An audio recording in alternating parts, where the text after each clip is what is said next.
ఈరోజు మనం చెప్పుకోబోయే కథ ఒక టోపీల వ్యాపారి కథ. అనగనగా ఒక ఊరిలో రామయ్య అనే ఒక టోపీల వ్యాపారి ఉండేవాడు. అతను తన టోపీలన్నీ ఒక బుట్టలో పెట్టుకుని ఊరు ఊరు తిరుగుతూ ఆ టోపీలను అమ్ముతూ జీవనం సాగించేవాడు. ఇలా ఉండగా ఒకరోజు మధ్యాహ్నం బాగా అలసినవాడై అతను తన బుట్టను పక్కకు పెట్టి ఒక చెట్టు కింద నిద్రించసాగాడు. అక్కడే ఉన్న కోతులు కొన్ని అతని బుట్టలోని టోపీలను పట్టుకుని తీసుకువెళ్ళిపోయాయి. ఇదేమీ తెలియని రామయ్య నిద్రలోంచి లేచి చూసేసరికి బుట్టంతా ఖాళీగా కనిపించి ఎంతో ఆందోళన చెందాడు.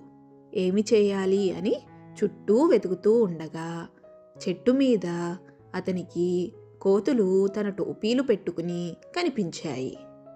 వెంటనే కోపంగా వాటిపైకి ఒక రాయి విసిరాడు. ఆ కోతులు రామయ్యని అనుసరించి తమ దగ్గర ఉన్న పళ్ళను రామయ్య మీదకు విసిరాయి.